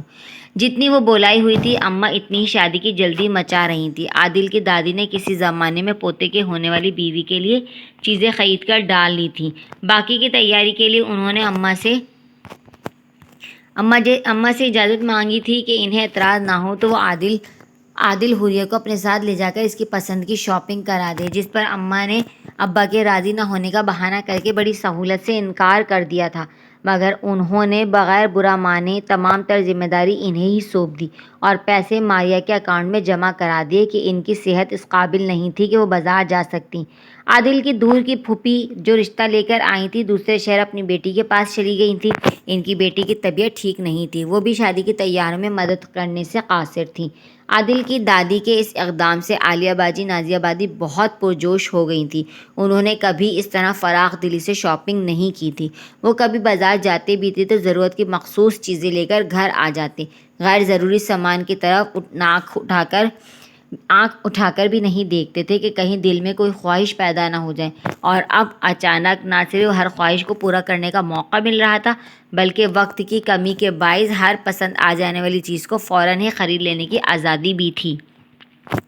وہ سب جتنی بھی جوشیلی ہوتی کم تھا، مگر ان کے شوق اور جستجو کے اس عالم پر حوریہ مسکراتی تک نہیں تھی۔ جب وہ اس قابل بھی نہیں تھی کہ عادل کے ساتھ بازار تک جا سکے تو زندگی کا اتنا لمبا سفر اس کے ساتھ کیسے طے کرے گی، بلکہ نکاح ہونے کے بعد رخصت ہو کے اس کے گھر تک کیسے جائے گی۔ سوچ کر اس کی بھوک پیاس اڑ گئی تھی۔ اماں کو تو جلدی تھی، دوسری طرف عادل کی دادی کو بھی ہتھیلی پر سرسوں جمانے کا شوق ہو رہا تھا، جس پر اماں فکر مند ہونے کے بجائے خوشی سے کہتی، اچھا ہی ہے جتنی جلدی شادی ہو جائے گی، اگر انہیں کہیں سے سنگن لگ گئی تو رشتہ ختم بھی ہو سکتا ہے۔ حوریہ کے تن بدن میں آگ لگ جاتی اماں کی باتیں سن کر کہ رشتہ صرف شادی سے پہلے ہی ختم نہیں ہوتا، شادی کے بعد بھی رشتے ٹوٹ سکتے ہیں۔ مگر اماں نہ جانے کون سی تصوراتی دنیا میں رہ رہی تھی جو انہیں کچھ نظر ہی نہیں آ رہا تھا، ورنہ حوریہ کی تو راتوں کی نیند اڑ گئی تھی کہ ایک دن ماریہ باجی نے رہی سہی کسر بھی پوری کر دی۔ انہوں نے آفس سے آنے کے بعد اس کے ہاتھ میں ایک چیز تھما دی جسے اچھی طرح ٹٹولنے کے بعد بھی وہ سمجھ نہیں سکی تھی کہ وہ کیا شے ہے۔ تب ماریہ باجی بولی، عادل نے دی ہے تمہارے لیے۔ رشتہ طے ہونے کے بعد سے ماریہ باجی نے گھر میں اسے سر کہنا چھوڑ دیا تھا، بقول ان کے چھوٹا بہنوئی بھائی کی طرح ہوتا ہے۔ لوگوں کے سامنے تو وہ مجبور تھی مگر گھر میں چھوٹے بھائی کو سر کہنے کے لیے ہرگز تیار نہیں تھی۔ لیکن یہ کیا ہے؟ حوریہ کو سنتے ہی کوفت ہو گئی تھی۔ ماریہ باجی بستر پر بیٹھ کر سینڈل کے اسٹیپ کھولنے لگی اور بڑے پرسکون انداز میں بولی، اسے موبائل کہتے ہیں، ہمارے گھر میں تو فون ہے نہیں اور وہ تم سے بات کرنے کے لیے بہت بے چین ہے۔ آخری جملہ انہوں نے بڑی معنی خیز انداز میں کہا۔ حوریہ کی گرفت غیر ارادی طور پر موبائل پر بڑی سخت ہو گئی۔ اس کا کہنا ہے بھلے ہی ہماری شادی بڑی جلد بازی میں ہو رہی ہے مگر اس کا یہ مطلب بھی نہیں ہے کہ ہم اسے کسی سزا کے طور پر گلے میں توق کی طرح لٹکائیں۔ ماریہ باجی اٹھ کر سینڈل کو جگہ پر رکھنے چلی گئیں۔ حوریہ سانس روکے ان کی بات سنتی رہی جو مزید کہہ رہی تھی، آپ کے بابا اگر ہمیں ملنے یا ساتھ باہر جانے کی پرمیشن نہیں دے سکتے تو کوئی بات نہیں، ان کا حکم سر آنکھوں پر، لیکن میری خواہش ہے کہ میں ذرا سا احترام کر لینے میں کوئی حرج نہیں، میں زیادہ نہیں صرف کبھی کبھی آپ سے بات کرنا چاہتا ہوں، میری اتنی سی خواہش کو رد نہیں کیا جائے، پلیز پلیز پلیز۔ یہ سب اس نے SMS میں تمہارے لیے لکھا تھا اور مجھے سختی سے منع کیا تھا کہ آپ مت پڑھیے گا، مگر مجھے تو پڑھنا تھا تمہیں سنانے کے لیے۔ ماریہ باجی کی آواز لمحہ بھر کے لیے لڑکھڑا گئی تھی مگر حوریہ کو شوق میں گھرا دیکھ کر انہوں نے فوراً اپنا لہجہ حشاش بشاش بنا لیا۔ چلو کوئی بات نہیں، کچھ عرصے میں تمہاری آنکھیں ٹھیک ہو جائیں گی تو پھر تم کسی کی محتاج نہیں رہو گی، ویسے بھی یہ وقت اداس ہونے کا نہیں سپنے بننے کا ہے۔ عادل نے میسج میں یہ بھی لکھا ہے کہ وہ تمہیں رات کو 11 بجے فون کرے گا۔ 11 بجنے میں 5 گھنٹے باقی ہیں، 5 گھنٹے میں آرام سے سوچ لو اس سے کیا بات کرنی ہے۔ ویسے تمہیں زیادہ بولنا نہیں پڑے گا کیونکہ جب عادل بول رہا ہوتا ہے تو دل چاہتا ہے کہ بس اسے سنتے رہو، اس کی آواز اور لہجہ اتنا دل موہ لینے والا ہوتا ہے اور اس سے بڑھ کر اس کی گفتگو بہت سلجھی ہوئی ہوتی ہے، وہ بات اتنی خوبصورتی سے کرتا ہے کہ مت پوچھو۔ جب پہلی بار اس نے مجھے ماریہ باجی کہا تو تم سوچ نہیں سکتے مجھے کیسا لگا۔ یار اللہ کو ہمیں ایک بھائی ضرور دینا چاہیے تھا۔ خیر کوئی بات نہیں، یہ بھی تو ہمارا بھائی ہوا نا۔ اگر تم اس کی تعریف میں اور بھی کچھ سننا چاہتی ہو تو تھوڑا انتظار کرو، مجھے بڑی بھوک لگی ہے، تو خود اس کی خوبیوں کے قائل ہو جاؤ گی۔ ماریا باجی نے اس کی خاموشی محسوس کر لی تھی، تبھی جان بوجھ کر اتنی تفصیل سے بول رہی تھی، مگر اسے بالکل ساکت بیٹھا دیکھ کر وہ کچن کی طرف بڑھ گئیں اور حوریہ کتنی ہی دیر ہاتھ میں موبائل پکڑے وہیں بیٹھی رہی۔ اسے دیوار پر لگی گھڑی کی آواز صاف سنائی دے رہی تھی، جو اسے احساس دلا رہی تھی کہ ہر گزرتا لمحہ گھڑی کی سوئیوں کو 11 کے ہندسے کے قریب کر رہا ہے۔ جانے وقت اتنی تیزی سے گزر رہا تھا یا اس کی دھڑکنیں اتنی تیزی سے بڑھ رہی تھی کہ گھڑی کی ٹک ٹک میں اسے اپنے دل کی دھک دھک سنائی دے رہی تھی۔ اچانک لاہور چلے جانے کی وجہ سے روحان کے کام کا بہت خرچ ہو گیا تھا، اس لیے وہ سفر کی تھکان کے باوجود اسی دن آفس چلا گیا۔ سارے دن کی مغز ماری کے بعد جب وہ رات میں گھر پہنچا تو بابا سو چکے تھے۔ شہزاد سے جان کر کے اسے تھوڑا اطمینان ہوا کہ بابا کو ابھی تک شہزاد کی آمد کی خبر نہیں ہوئی، کیونکہ شہزاد خود بھی اس کے جانے کی کچھ دیر بعد گھر سے نکل گیا تھا اور جب لوٹا تو بھی کسی سے ملنے کے بجائے اپنے کمرے میں بند ہو گیا۔ روحان کو اس کے رویے سے اختلاف ہونے کے باوجود خوشی ہوئی تھی۔ وہ نہیں چاہتا تھا کہ بابا شہزاد سے اس کی غیر موجودگی میں ملے۔ اسے یقین تھا شہزاد کو دیکھتے ہی بابا کسی نہ کسی ناگواری کا اظہار ضرور کریں گے، اور وہ نہیں چاہتا تھا کہ بابا ایک بھی لفظ ایسا کہیں جس سے شہزاد کی دل آزاری ہو اور وہ واپس جانے کا مطالبہ کرے، مگر شہزاد نے ایسے نوبت آنے سے پہلے ہی اپنے جانے کا اعلان کر دیا۔ کل جانا چاہتے ہو؟ روحان نے اسے حیرانی سے دیکھا۔ میں کوئی یہاں ہمیشہ کے لیے تھوڑے ہی آ گیا تھا، میں وہاں جاب کرتا ہوں۔ امی کے انتقال کی وجہ سے میں نے کچھ دن چھٹی کر لی ہے، مگر زیادہ چھٹیاں نہیں کر سکتا۔ ایسی جاب میں زیادہ چھٹیاں کرنے پر ملازمت سے ہی نکال دیتے ہیں۔ آپ مجھے صادق آفریدی سے ملوانے لائے تھے اور آپ خود ہی کہہ رہے ہیں آپ مجھے کل صبح ان سے ملا دیں گے، تو شام تک مجھے واپس چلے جانا چاہیے۔ وہ بڑے نارمل سے انداز میں بولتا رہا۔ اور تمہاری پڑھائی؟ کیا تم واپس جا کر اپنی پڑھائی دوبارہ شروع کر دو گے؟ دیکھوں گا۔ شہزاد کا انداز صاف ٹالنے والا تھا۔ دیکھنا کیا ہے شہزاد، وہ تو دکھائی دے رہا ہے تم بس یہ چھوٹی موٹی جابز کرتے رہو گے اور پڑھائی کو ہمیشہ کے لیے خیر بات کہہ دو گے۔ روحان کا لہجہ خود بخود طنزیہ ہو گیا، مگر شہزاد نے رتی برابر توجہ نہیں دی، بلکہ کندھے اچکاتے ہوئے کہنے لگا، فی الحال تو مجھے اپنی جاب پر واپس پہنچنا ہے۔ اگر میں نہیں گیا تو کچھ نہیں ہوگا۔ تم صرف پڑھائی پر دھیان دو۔ رہا سوال تمہارے اخراجات کا، تو بڑے بھائی کے ہوتے ہوئے تمہیں ابھی سے ان فکروں میں پڑنے کی ضرورت نہیں۔ روحان کے لہجے میں اتنی بے ساختگی تھی کہ شہزاد کو خود کو لاتعلق ظاہر کرنے کی اداکاری میں لمحہ بھر کے لیے دراڑ پڑ گئی۔ وہ خاموشی سے اسے دیکھتا رہ گیا۔ یہ تمہارا گھر ہے شہزاد، اپنے گھر کے ہوتے ہوئے تمہیں کہیں اور رہنے کی ضرورت نہیں۔ تم اب یہیں رہو گے اور بالکل ویسے ہی رہو گے جیسے اب تک میں رہتا آیا ہوں۔ ہاں، خود مختار ہونے کے بعد تم جہاں چاہو جا سکتے ہو، لیکن ابھی اکیلے رہنے کے لیے تم بہت چھوٹے ہو۔ خلاف توقع شہزاد نے اس کی پوری بات بڑی خاموشی سے سن لی، بلکہ بات ختم ہونے کے بعد کسی ناگواری کا اظہار بھی نہیں کیا، البتہ بڑی سنجیدگی سے پوچھنے لگا، کیا یہ سب آپ صادق آفریدی سے پوچھ کر کہہ رہے ہیں؟ شہزاد کا اس طرح صادق آفریدی کا نام لے کر ان کا تذکرہ کرنا روحان کو دل ہی دل میں تل ملانے پر مجبور کر گیا، مگر وہ بڑی دقت سے خود پر ضبط کر کے اپنی ناپسندیدگی اس پر ظاہر نہیں ہونے دیتا تھا۔ وہ کبھی میری کسی بات سے اختلاف نہیں کرتے۔ روحان نے خود کو بہت کچھ کہنے سے بروقت روکا، کہیں پہلی ملاقات میں صادق آفریدی ایسا کچھ نہ کہہ دیں کہ روحان کے سارے دعوے دھرے کے دھرے رہ جائیں۔ شہزاد نے تو اس وقت مزید کچھ نہیں کہا، مگر روحان نے اگلی صبح شہزاد کو صادق آفریدی کے سامنے لانے سے پہلے ہی انہیں تنہائی میں اس کے متعلق بتا دینے کا فیصلہ کر لیا۔ جسے عملی جامہ پہنانے کے لیے وہ ناشتے سے پہلے ہی ان کے کمرے میں چلا گیا۔ ان کا حال احوال دریافت کرنے کے بعد وہ موضوع پر آتے ہوئے بولا، بابا میں آپ سے ذکر کیے بغیر لاہور چلا گیا، آپ کو برا تو نہیں لگا؟ اس کے سوال پر وہ چونک گئے اور اس کی طرف دیکھنے سے گریز کرتے ہوئے سائڈ ٹیبل کی دراز کھول کر جھک کر اس میں جھانکنے لگے۔ نہیں، تم جلدی میں گئے تھے، تمہیں اطلاع کرنے کا وقت نہیں ملا۔ اگر میں اطلاع کر دیتا تو کیا آپ مجھے جانے دیتے؟ اب کی بار وہ خود کو روحان کی طرف دیکھنے سے روک نہیں سکے، مگر فوراً ہی پلٹ بھی گئے۔ وہ دراز میں سے گھڑی نکالتے ہوئے کہنے لگے، چلو ناشتہ ٹھنڈا ہو رہا ہے۔ وہاں جا کر مجھ پر کئی انکشافات ہوئے۔ روحان نے سنی انسنی کرتے ہوئے کہا، تو صادق آفریدی بھی ایسے بن گئے جیسے انہیں بھی روحان کی آواز نہیں آئی ہو؟ تو روحان نے کلائی پر گھڑی باندھتے صادق آفریدی کی پشت کو دیکھتے ہوئے کہا، میں وہاں شہزاد سے ملا۔ گھڑی کا لاک لگانے سے پہلے ہی گھڑی ان کے ہاتھ سے پھسل کر زمین پر گر گئی۔ بہت دکھ ہوا اسے دیکھ کر۔ روحان منتظر نظروں سے انہیں دیکھنے لگا کہ شاید اب وہ پلٹ کر کچھ پوچھیں گے یا کچھ نہیں تو خود کو مصروف ظاہر کرنے کے لیے جھک کر زمین پر گری اپنی گھڑی ہی اٹھا لیں گے، مگر وہ اپنی جگہ ایسے ساکت کھڑے رہے جیسے پتھرا گئے ہوں۔ پہلا دکھ اس لیے ہوا کہ مجھے کبھی کسی نے اس بارے میں نہیں بتایا۔ روحان ایک بار پھر رک گیا کہ شاید اب وہ کچھ بولیں، لیکن ایک بار پھر اسے خود ہی کہنا پڑا۔ دوسرا دکھ یہ جان کر ہوا کہ میری ماں کو بد کردار کہہ کر گھر سے نکالا گیا۔ تیسرا دکھ یہ سن کر ہوا کہ یہاں سے بے گھر ہونے کے بعد انہیں اپنے میکے میں بھی جگہ نہیں ملی۔ وہ جس فلیٹ میں رہتی تھی میں وہ فلیٹ دیکھ کر آ رہا ہوں۔ ہمارے ورکرز کا جو ہاسٹل ہے وہ بھی اس فلیٹ سے بہتر ہے۔ جانے کیسے میری ماں اور بھائی وہاں رہ رہے ہوں گے۔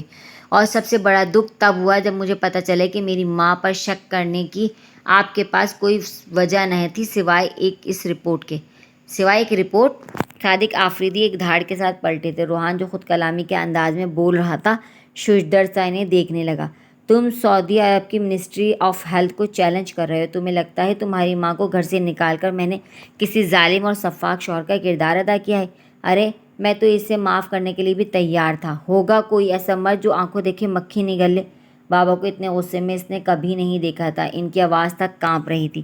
ارے یہ تو میرا ضرب تھا جو یہ سب تمہیں آج پتہ چلا ہے۔ یہ جو اپنی ماں کے انتقال کی خبر سنتے ہی تم اس کے آخری دیدار کے لیے چلے گئے تو اس کی وجہ صرف یہی ہے کہ میں نے کبھی اس عورت کی برائیاں کر کے تمہارے کان نہیں بھرے، ورنہ اس کی بدچلنی کے متعلق بتا کر تمہارے اندر اس کے خلاف اتنا زہر بڑھ سکتا تھا کہ اس کے جنازے میں جانے کے بجائے تم اطلاع دینے والے کو حقارت سے جھٹک کر فون بند کر دیتے۔ اتنی حقارت ہوتی تمہارے دل میں ان دونوں کے لیے، ان کی حالت دیکھ کر دکھ ہونا تو درکنار، تم ان کی شکل تک دیکھنا گوارا نہیں کرتی۔ 20 سال سے جو زہر انہوں نے اپنے اندر جمع کر رکھا تھا آج روحان کے سامنے کسی سیلاب کی طرح امٹ کر باہر آ گیا تھا۔ روحان لب بیچے انہیں دیکھتا رہا جن کے ہر انداز سے ان کی شدید نفرت اور غصے کا اظہار ہو رہا تھا، مگر شاید وہ محبت اس نفرت سے کہیں زیادہ تھی جو انہیں روحان سے تھی۔ اس لیے روحان کے چہرے پر پھیلتے تعصب نے ان کی نفرت کے سیلاب کو پوری طرح باہر نکل کر بہنے سے پہلے ہی بند باندھنے پر مجبور کر دیا۔ اپنے بیٹے کی آنکھ میں زندگی میں پہلی بار نمی دیکھ کر انہوں نے خود کو مزید کچھ کہنے سے روک لیا۔ وہ کچھ آزردہ سے ہوتے ہوئے اس کے نزدیک چلے آئے۔ اسی لیے میں نے تمہیں کبھی کچھ نہیں بتایا کہ تمہیں تکلیف ہوگی، بلکہ اگر بچپن میں تم اپنی ماں کے بارے میں ایسی باتیں سنتے تو تمہارے ذہن پر بہت برا اثر پڑتا۔ میں نے تو یہاں لوگوں کو بھی نہیں کچھ بتایا کہ ان کے ذریعے وہ سارا کڑوا سچ تم تک پہنچ جاتا۔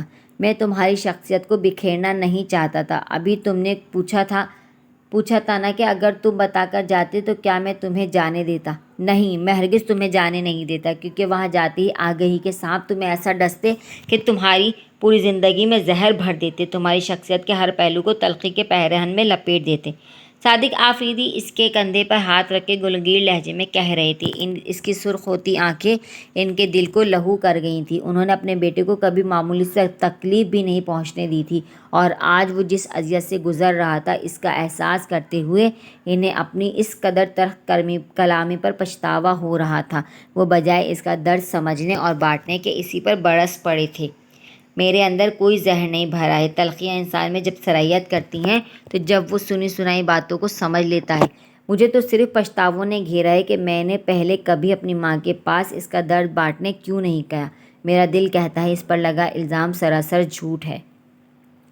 روحان نے بڑی تلخی سے کہنا شروع کیا تھا، مگر آخری جملے تک اس کی آواز رند گئی۔ اب کی بار صادق آفریدی نے کمال ضبط کا مظاہرہ کرتے ہوئے صرف گہرا سانس کھینچا تھا اور صرف اتنا کہا، اگر یہ سوچ کر تمہیں سکون ملتا ہے تو ایسا ہی صحیح، مگر اپنی ماں کو مظلوم سمجھنے کی کوشش میں اپنے بابا سے متنفر مت ہو جانا۔ اگر تمہارا دل اس کے لیے صحیح ہونے کی گواہی دیتا ہے تو میرے غلط ہونے کی گنجائش بھی نہیں نکلتی، کیونکہ میں نے اتنا کچھ جاننے کے بعد بھی اسے ایک موقع دیا تھا، اپنی خاطر نہیں، صرف تمہارے لیے میں نے اس پر اپنے گھر کے دروازے کھول دیے جس پر میں نے اپنے دل کے دروازے ہمیشہ کے لیے بند کر دیے تھے۔ صادق آفریدی کا انداز جتانے والا نہیں تھا، بلکہ وہ اس کے درد کی شدت کو کم کرنے کے لیے محض یہ باور کرانا چاہتے تھے کہ ماں سے دوری اس کا نصیب تھی، ورنہ اپنے طور پر انہوں نے ہر ممکن کوشش کی تھی اسے ایک مکمل اور بہترین گھر مہیا کرنے کی۔ حالانکہ ان کی بات سن کر روحان کے اندر لاوا دہکنے لگا تھا۔ اس کی خوددار ماں کی عزت نفس کو مجروح کرتے ہوئے جس طرح احسان جتانے والے انداز میں انہوں نے اسے واپس لانے کی کوشش کی تھی، وہ اس کے نزدیک اس گھر کے بچانے کی جدوجہد نہیں تھی، بلکہ اسے تباہی کے دہانے کی طرف دھکیلنے والا آخری دھکا تھا، جس کے بعد ان دونوں کے درمیان سے سب کچھ ختم ہو گیا۔ مگر روحان اس بحث میں نہیں پڑنا چاہتا تھا۔ اب یہ سب باتیں ثانوی حیثیت اختیار کر چکی تھیں۔ اب اس کے سامنے ایک الگ نصب العین تھا اور وہ اسی کے لیے راہ ہموار کرتے ہوئے بولا، اگر میری خاطر آپ اس عورت کے لیے اپنے گھر کے دروازے کھول سکتے ہیں جو آپ کی نظر میں قابل اعتبار بھی نہیں تھی، تو کیا میری خاطر آپ اس کے لیے کوئی گنجائش نکال نہیں سکتے جو اس سارے معاملے میں بالکل بے قصور ہے؟ اس کے التجائیہ لہجے پر صادق آفریدی کچھ نہ سمجھنے والے انداز میں اسے دیکھنے لگے تو روحان لبوں پر زبان پھیرتے ہوئے بولا، امی کی ڈیتھ کے بعد شہزاد بالکل اکیلا رہ گیا ہے۔ ابھی اس کی عمر ہی کیا ہے؟ جب تک وہ اپنے پیروں پر کھڑا ہونے کے قابل نہیں ہو جاتا میں اسے تنہا نہیں چھوڑ سکتا۔ روحان بہت آہستہ آہستہ اصل بات کی طرف آ رہا تھا، کیونکہ شہزاد کا نام آنے پر صادق آفریدی کے چہرے پر پھیلے محبت کے جذبات سرد پڑنے لگے تھے۔ اسی لیے وہ کافی سنجیدہ اور سپاٹ لہجے میں بولا، ستیلا ہی صحیح، تمہارا تو بھائی ہے نا۔ روحان کو ان کی بات چبھی تو بہت تھی، مگر وہ ضبط کر گیا جو مزید کہہ رہے تھے۔ تم اسے مہینے کے مہینے کچھ رقم بھیج سکتے ہو، لیکن بابا وہ وہاں اکیلا کیسے رہے گا؟ 20 سال کا جوان مرد ہے، کوئی بچہ تو نہیں۔ صادق آفریدی بھننا کر بولے، اگر یہ بات ہے تو آپ میرے لیے آج بھی اتنے فکر مند کیوں رہتے ہیں؟ میں کسی بزنس ٹرپ پر باہر جاؤں تو آپ میرے کھانے پینے کے لیے کی طرف سے کتنے پریشان ہو جاتے ہیں، حالانکہ میں تو شہزاد سے بھی بڑا ہوں۔ تم میری اولاد ہو روحان، ورنہ پلنے کو تو یتیموں کے بچے بھی پل ہی جاتے ہیں۔ بابا سختی سے بولے، ماں باپ نہ ہو تو بڑے بھائی کو چھوٹے بہن بھائی اولاد کی طرح ہی لگتے ہیں۔ اپنے جملے اور لہجے پر خود روحان کو بھی حیرت ہوئی تھی، تو صادق آفریدی کا چونکنا تو یقینی تھا۔ کتنی دیر تک وہ حیرانی سے اسے دیکھتے رہے، اور اس وقت یہ حیرت اور بھی شدید ہو گئی جب روحان نے مزید کہا، میں فی الحال اسے اکیلا چھوڑنا نہیں چاہتا، وہ ذہنی اور جذباتی طور پر بہت برے دور سے گزر رہا ہے، اس کے اخراجات بھیجنا اتنا ضروری نہیں ہے، اپنا بوجھ وہ خود بھی اٹھا سکتا ہے، بلکہ اب تک اٹھا ہی رہا تھا۔ امی کو کینسر تھا، ان کے علاج کے لیے اس نے پڑھائی چھوڑ کر ملازمت کر لی تھی۔ حقیقتاً اسے میرے پیسوں کی نہیں بلکہ میری ضرورت ہے، اس لیے میں اسے اپنے ساتھ کراچی لے آیا ہوں۔ روحان ان کی طرف دیکھے بغیر کہتا چلا گیا۔ ایک طرح سے وہ جلد از جلد اپنا نقطہ نظر ان پر واضح کر دینا چاہتا تھا، جبکہ ان کی حیرانی دیکھ کر اس کی زبان لڑکھڑانے لگی، تبھی پھر بھی اپنی بات پوری کرنے تک وہ رکا نہیں۔ شاید اپنے صحیح ہونے کا یقین انسان کو ایک ناقابل قبول بات کہنے کا اعتماد بھی بخش دیتا ہے۔ تم اسے یہاں لے آئے ہو میرے گھر میں؟ صادق آفریدی بہت دیر بعد بولے، میں اسے آپ سے ملوانا چاہتا ہوں، اسے دیکھنے کے بعد آپ کو بھی یہی لگے گا کہ اسے یہاں رہنا چاہیے۔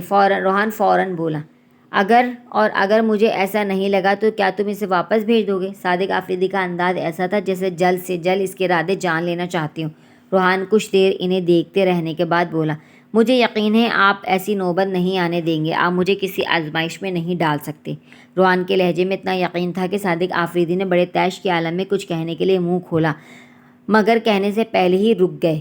کچھ دیر وہ دونوں ایک دوسرے کو دیکھتے رہے، آخر صادق آفریدی نے اس کی طرف سے رخ پھیرتے ہوئے کہا، اگر اس کل کے آئے لڑکے کے زخم بھرنے کے لیے تم کسی اور کے زخم ادھیڑنے پر باضد ہو تو جیسے تمہاری مرضی، لیکن ایک بات میں تمہیں بتا دوں، شہزاد کی اصلیت یہاں بھی کچھ لوگ جانتے ہیں، یہ ان کا بڑا پن ہے جو ان لوگوں نے گزری باتوں کو کبھی دہرایا نہیں، لیکن اس کے لوٹ آنے پر بدنامی بھی لوٹ کر اس در پر آ جائے گی، جس سے پریشانی بھی سب سے زیادہ تمہیں ہوگی، کیونکہ ان چند گنے چنے لوگوں میں سر فہرست علیزہ کے والدین ہیں۔ جب وہ ڈی این اے رپورٹ میرے ہاتھ میں آئی تھی تو میں نے سب سے پہلے احسان اور شوکت بھابھی کو فون کر کے بلایا تھا۔ وہ لوگ خود گنگ رہ گئے تھے اور وہ جیسے کچھ بولنے کے قابل ہی نہیں رہی تھیں۔ ان کی خاموشی اس بات کا ثبوت تھی کہ رپورٹ میں لکھی سچائی کو کوئی ڈاکٹر نہیں جھٹلا سکتا۔ انہوں نے آج تک کچھ نہیں جتایا، مگر شہزاد کے یہاں رہنے پر انہیں اعتراض ہو سکتا ہے۔ انسان چاہے کتنا بھی برائٹ مائنڈ ہو جائے، ایسے معاملوں میں نہایت دقیانوسی اور قدامت پسند ہوتا ہے۔ میں کوئی نازیبا الفاظ استعمال نہیں کرنا چاہتا، مگر کسی بھی خاندان میں شہزاد جیسے وجود کی موجودگی اس کے تقدس کو پامال کر دیتی ہے۔ تم اسے قبول کر کے اپنی تئیں بڑی اعلیٰ ظرفی کا مظاہرہ کر رہے ہو، مگر انہیں تمہارا یہ اقدام بے غیرتی اور بے حسی پر مبنی ایک فعل لگے گا جسے دیکھنے کے بعد وہ تم سے بدظن بھی ہو سکتے ہیں۔ روحان نے ان کی بات بڑی مشکل سے برداشت کی تھی، بھلے ہی انہوں نے کوئی نازیبا الفاظ استعمال نہ کرنے کا دعویٰ کیا تھا، مگر ان کے جملے اور لہجے کی کاٹ پر روحان تڑپ اٹھا تھا۔ کچھ بھی نہ کہتے ہوئے وہ سب کچھ جتا دینے کا یہ طریقہ زیادہ اذیت ناک تھا، جو اس کے ارادوں میں درار ڈالنے کے بجائے انہیں زیادہ مستحکم کر گیا تھا۔ اس نے پہلی بار ایسا طعنہ سنا تھا اور ایسے بلبلا اٹھا تھا جبکہ شہزاد اپنی پوری زندگی میں ہر جگہ کتنی بار اس کے دل میں خود کو ختم کر لینے کی شدید خواہش نے سر اٹھایا ہوگا، مگر اب تو روحان اسے اکیلا چھوڑنے کا تصور بھی نہیں کر سکتا تھا، بھلے ہی لوگ اس سے بدگمان ہو جائیں۔ اور رہا سوال علیزہ کے والدین کا، تو ان کی رائے اس کی نظر میں اہم صحیح مگر اہم ترین نہیں تھی۔ علیزہ کو وہ سب کچھ بتا چکا تھا، وہ اسے سمجھتی تھی اور اس کے لیے اتنا ہی کافی تھا۔ احسان انکل اور شوکت آنٹی ہزارہ اختلافات کے باوجود اس بات کو بنیاد بنا کر رشتے کو ختم نہیں کر سکتے تھے۔ وہ دونوں بہت سلجھی ہوئی شخصیت کے مالک تھے۔ شہزاد کی آمد پر وہ شاید تذبذب کا شکار ہو جائیں، مگر وہ کوئی انتہائی قدم نہیں اٹھا سکتے تھے، خاص طور پر ایسی صورت میں جب علیزہ اس کے ساتھ تھی اور یہ یقین اس کے لہجے کو خود بخود پراعتماد بنا گیا۔ میرے لیے اتنا کافی ہے کہ آپ نے میرا مان رکھ لیا، باقی کسی کے رد عمل کی مجھے شہزاد سے زیادہ فکر نہیں۔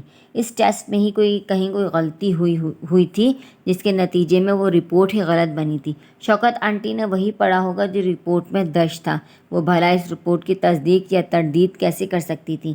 ہاں، اگر آپ واقعی اس رپورٹ کو پرکھنا چاہتے ہیں تو ایک بار پھر اپنا اور شہزاد کا DNA ٹیسٹ کرا لیں۔ روحان کی بات ابھی منہ میں ہی تھی کہ صادق آفریدی چیخ پڑے، تم نے کیا مذاق سمجھ رکھا ہے؟ تماشا لگوانا ہے کیا جو میں پھر سے ٹیسٹ کرواتا پھروں؟ روحان کا دل چاہا پلٹ کر پوچھے، اس کی ماں کے ساتھ جو ہوا کیا وہ تماشا نہیں تھا؟ ان کا بھی تو مذاق بن گیا تھا، بلکہ ان کے ساتھ ساتھ شہزاد کا بھی۔ مگر وہ بحث کو تول نہیں دینا چاہتا تھا، ورنہ اس کی دلی خواہش تھی کہ ایک بار کسی طرح صادق آفریدی کو ٹیسٹ کرانے کے لیے آمادہ کر لے۔ اپنی ماں کی پیشانی پر لگے اس بدنما داغ کو وہ ہر حال میں دھونا چاہتا تھا، اور اسے پورا یقین تھا کہ دوبارہ کرایا گیا ٹیسٹ یہ ثابت کر دے گا کہ پچھلی رپورٹ غلط تھی، بلکہ انہوں نے شہزاد کی آمد کو قبول کر کے پہلے ہی ایک ناممکن سی بات کو ممکن بنا کر روحان کو اچھا خاصا حیران کر دیا تھا۔ ایسا انہوں نے محض روحان کی محبت کے ہاتھوں مجبور ہو کر کیا تھا، وہ انہیں بار بار مجبور کر کے ان کی محبت کو ان کے لیے مجبوری نہیں بنانا چاہتا تھا۔ اس لیے وہ بغیر کچھ کہے ان کے کمرے سے نکل گیا۔ اس کے قدم شہزاد کے کمرے کی طرف بڑھ رہے تھے۔ وہ جلد سے جلد یہ خوشخبری سنانا چاہتا تھا اور اتفاق سے شہزاد اسے راستے میں ہی مل گیا۔ شہزاد کہاں جا رہے ہو؟ اسے کہیں جانے کے لیے تیار دیکھ کر روحان نے پوچھا۔ ایسے ہی باہر واک کرنے جا رہا تھا۔ اس کے لہجے میں اکتاہٹ نہیں تھی بلکہ ایک طرح کی ازمردگی تھی۔ اتنے دنوں میں پہلی بار روحان خوش دلی سے مسکرایا۔ تم ایسا کیوں نہیں کرتے شہزاد، میرے ساتھ بازار چلو، تاکہ جب تک ہم لاہور جا کر تمہارا سامان نہیں لے آتے تم اپنی ضرورت کی چیزیں یہاں سے خرید لو۔ کیا مطلب؟ شہزاد نے الجھ کر پوچھا۔ بھائی، اب سیدھے جملے کا تو میں تمہیں مطلب بتاؤں۔ میں نے پہلے بھی کہا تھا کہ تم وہاں اکیلے رہ کر کیا کرو گے، تمہیں یہاں ہمارے ساتھ رہنا چاہیے، روحان نے سمجھانے والے انداز میں کہا۔ شہزاد کے چہرے پر پھیلی بے یقینی صاف ظاہر کر رہی تھی کہ وہ اس وقت کیا سوچ رہا ہے۔ یہ تم مجھے اس طرح آنکھیں اور منہ پھاڑے کیوں دیکھ رہے ہو؟ روحان بے ساختہ ہنسا تو شہزاد اپنی حیرت پر قابو پاتے ہوئے ایک دم سنجیدہ ہو گیا۔ اگر آپ نے مسٹر صادق آفریدی کو منا لیا ہے تو اس کا یہ مطلب نہیں ہے کہ میں بھی یہاں رہنے کے لیے رضامند ہو جاؤں گا۔ روحان کی خوشی کا دورانیہ بڑا مختصر تھا، اس کی مسکراہٹ فوراً غائب ہو گئی، مگر اس نے اپنے لہجے کی شائستگی کو ختم نہیں ہونے دیا۔ ٹھیک ہے، اگر تم یہاں رہنا نہیں چاہتے تو میں تمہارے رہنے کا کہیں اور بندوبست کر دیتا ہوں۔ مجھے آپ کے احسان کی کوئی ضرورت نہیں ہے، شہزاد نے دانت پیستے ہوئے کہا۔ اس کے جملے سے روحان کو بہت تکلیف پہنچی تھی، مگر اس نے ظاہر نہیں ہونے دیا، بلکہ اس کے رویے کو اپنی جگہ حق جانب سمجھتے ہوئے اسے ٹھنڈا کرنے کے لیے رسانیت سے بولا۔ میں تم پر احسان نہیں کر رہا بلکہ خود پر کر رہا ہوں۔ تم وہاں رہو گے تو میں تمہاری طرف سے فکر مند رہوں گا، اسی لیے میں چاہتا ہوں کہ تم یہیں رہو۔ لیکن میں ایسا نہیں چاہتا۔ شہزاد کا لہجہ بالکل حتمی اور بے لچک تھا۔ روحان کے پاس کہنے کے لیے کچھ نہیں بچا تھا، پھر بھی وہ اتنی آسانی سے ہتھیار بھی نہیں ڈال سکتا تھا۔ ابھی وہ یہ سوچ ہی رہا تھا کہ اسے کیا کہنا چاہیے، صادق آفریدی کی آواز نے دونوں کو چونکا دیا۔ اگر تم یہاں رہنا نہیں چاہتے تو کوئی تمہیں یہاں رکھنا بھی نہیں چاہتا۔ تم ابھی اور اسی وقت جا سکتے ہو، بلکہ تمہیں یہاں آنا ہی نہیں چاہیے تھا۔ صادق آفریدی دوسرے فلور پر موجود اپنے کمرے کے سامنے بنی ریلنگ کے پاس کھڑے تھے۔ نہایت ہی سرد اور سپاٹ انداز میں انہوں نے دو ٹوک فیصلہ سنایا تھا۔ روحان دل ہی دل میں پریشان ہونے کے ساتھ ساتھ تلملا بھی گیا تھا۔ کیا ضرورت تھی انہیں اس وقت یہاں آ کر یہ سب کہنے کی؟ وہ کسی نہ کسی طرح شہزاد کو منا ہی لیتا، مگر انہوں نے تو سب کیے کرائے پر پانی پھیر دیا۔ کیسا خشک اور طنزیہ تھا ان کا لہجہ! کیا بیتی ہوگی شہزاد کے دل پر ان کی بات سن کر؟ اس نے بے اختیار شہزاد کی طرف دیکھا۔ وہ سر اٹھائے صادق آفریدی کو ہی دیکھ رہا تھا۔ اس کا چہرہ ہر طرح کے احساسات سے عاری تھا۔ ساری زندگی حقارت اور ذلت بھرے جملے سننے کے بعد اس میں اتنا ضبط پیدا ہو گیا تھا کہ اپنے تاثرات کمال مہارت سے چھپا سکتا تھا، مگر روحان اسے بہت مختصر وقت میں بہت زیادہ جان گیا تھا۔ اس لیے وہ سمجھ سکتا تھا کہ شہزاد اس وقت ضبط کی کن گھڑیوں سے گزر رہا ہوگا، کیونکہ وہ جب بھی بہت زیادہ اذیت سے گزر رہا ہوتا وہ خود پر بے حسی کا خول چڑھا لیتا، جیسے اس وقت بھی وہ بالکل بے سپاٹ نظروں سے صادق آفریدی کو دیکھ رہا تھا، جنہوں نے اس پر ایک نظر ڈالنا بھی گوارا نہیں کیا تھا، بلکہ اپنی بات کہہ کر وہ بے نیازی سے سیڑھیاں اترنے لگے تھے۔ وہ آفس جانے کے لیے پوری طرح سے تیار تھے اور ان کے ارادے بتا رہے تھے کہ وہ آج ناشتے کیے بغیر ہی آفس جا رہے تھے۔ روحان خاموش رہ کر ایک طرح سے ان کے جانے کا انتظار کرنے لگا، یہ سوچ کر کہ ان کے چلے جانے کے بعد ایک بار پھر شہزاد کو سمجھانے کی کوشش کرے گا، جو کہ اب پہلے سے بھی زیادہ مشکل بلکہ کسی حد تک ناممکن ہو گیا تھا۔ پھر بھی وہ ایک کوشش کرنا چاہتا تھا جس کے لیے فی الحال خاموش رہنا اشد ضروری تھا۔ مگر اس سے پہلے کہ صادق آفریدی گھر سے نکلتے اور روحان اس سے بات کرتا، شہزاد خود ہی بول پڑا۔ اگر آپ کو میری اتنی ہی ضرورت ہے تو میں آپ پر احسان کرتے ہوئے آج سے یہیں رہوں گا، روحان بھائی۔ لاؤنج میں ایک دم موت کا سناٹا چھا گیا۔ صادق آفریدی جو سیڑھیاں اتر کر دروازے تک پہنچ گئے تھے وہیں کے وہیں رک گئے۔ شہزاد کا مخاطب بھلے ہی روحان تھا، مگر اس کی نظریں صادق آفریدی کی پشت پر جمی تھیں۔ صرف ایک روحان کی حالت سب سے بری تھی۔ بیک وقت وہ کئی قسم کے احساسات سے گزرا تھا۔ سب سے پہلے اسے شہزاد کے اس اعلان پر حیرانی ہوئی تھی، مگر لمحے کے ہزارویں حصے میں یہ ادراک بھی ہوا تھا کہ یہ سب اس نے اپنی ڈھٹائی کا مظاہرہ کرنے کے لیے محض ضد میں آ کر کہا ہے۔ بھلے ہی وہ صادق آفریدی کو تاپانے میں وہی کہہ گیا تھا جو روحان چاہتا تھا، مگر اس کا اس طرح صادق آفریدی کو چیلنج کرنا قدرتی طور پر اسے ناگوار گزرا تھا۔ خاص طور پر صادق آفریدی کے احساسات کے متعلق سوچ کر اسے پریشانی کے ساتھ ساتھ افسوس بھی ہوا تھا۔ لیکن جذبوں کی اس یلغار میں بھی اس شہزاد کے منہ سے نکلا روحان بھائی کا لفظ اس کی روح تک کو سرشار کر گیا تھا۔ اتنے دنوں میں پہلی بار شہزاد نے اسے بھائی کہا تھا۔ کتنا انوکھا اور کتنا دلکش لگا تھا یہ لفظ اس کے منہ سے۔ بھلے ہی اس کے اپنے بہن بھائی نہیں تھے، مگر اس کا مطلب یہ نہیں تھا کہ اسے بھائی کہہ کر پکارنے والا کوئی تھا ہی نہیں۔ ایک تو علیزہ کی بہن عروبہ تھی جو ہر وقت روحان بھائی کی رٹ لگائے رکھتی تھی، لیکن روحان کو کبھی کچھ محسوس نہیں ہوا تھا۔ وہ چپ چاپ شہزاد کو دیکھتا رہ گیا جو صادق آفریدی کو اپنی جگہ ڈٹے دیکھ کر شاید خوشی محسوس کر رہا تھا۔ اپنے جس جذبے کی تسکین کی خاطر اس نے یہاں رہنے کا فیصلہ ایک پل میں کر ڈالا تھا، وہ صادق آفریدی کو سن ہوتا دیکھ کر پوری طرح اسے حاصل ہو گئی تھی۔ صادق آفریدی کچھ دیر ایسے ہی بے حس و حرکت کھڑے رہے، پھر بغیر کچھ کہے اور بغیر ان کی جانب دیکھے دروازے سے باہر نکل گئے۔ روحان ان کے پیچھے جانا چاہتا تھا، مگر وہ اپنی جگہ سے ہلا تک نہیں۔